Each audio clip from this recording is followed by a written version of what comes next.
Hey, so this is a small little video to walk through how I installed a mini added battery kit by Blue Sea Systems on my Gnu Super 16.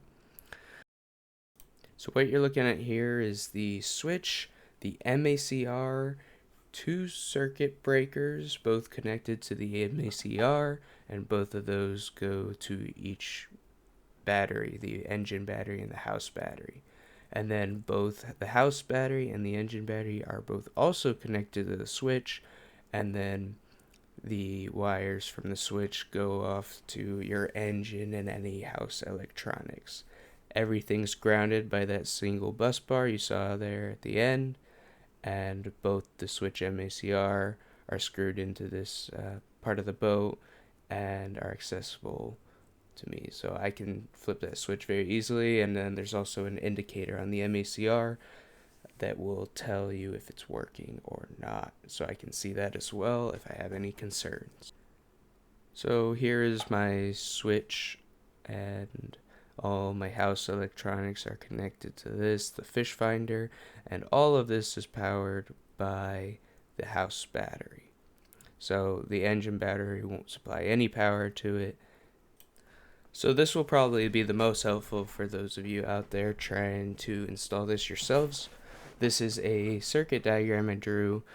So first things first, you'll see the switch. The switch has a 1 and a 2, each respective to each battery. So looking at the diagram, we see our 1s on the switch are connected both to the positive terminal of our start or engine battery, and then it's also the other terminal on the switch is connected to your engine power.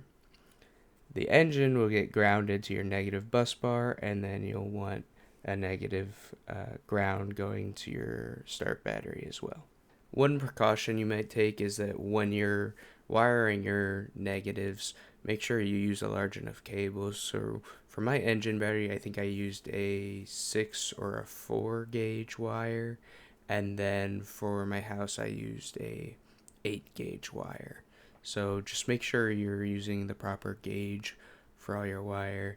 You can find all sorts of resources online telling you what gauge you need for how much current and how long your wire is going to be. So likewise for the house battery, you will connect your positive on the house battery to one of the opposite two terminals on the switch. So I labeled them as 2, and then the other end you'll connect to all your switch box or any of your other electronics you want to be powered by your house battery.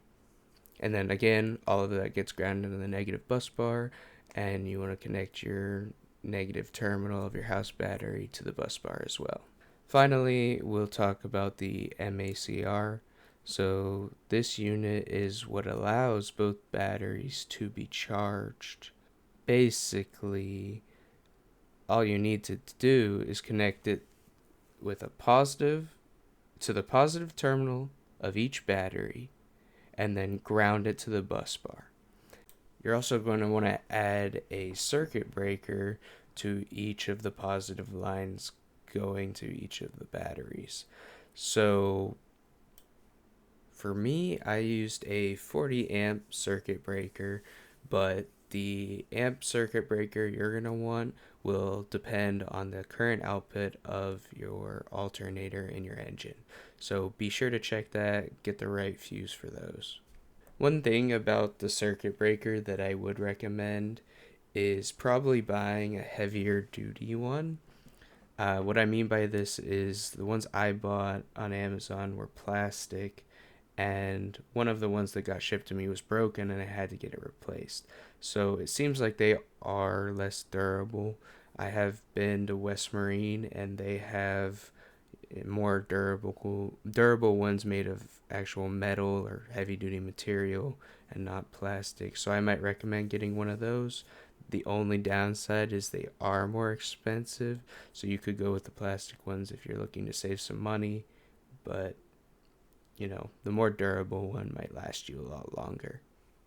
Finally, the last thing I really need to talk about on this diagram is adding a 1 amp fuse to your ground wire going from your MACR to your negative bus bar. That's there as just a precaution. It's mentioned in Blue Sea's documentation for the MACR, so I would definitely recommend adding that. It's very cheap, easy to do. So finally, just wanted to say I'll include links for all the products I used in this project in the description below. And I just wanted to say this project was actually a lot of fun for me. It's gonna make my boating trips a lot more stress free, and it's a little intimidating at first for most people, but it's doable and it's not too hard once you really start to figure everything out. So I hope this video can help you do that and get us install the system on your boat. Thanks for watching.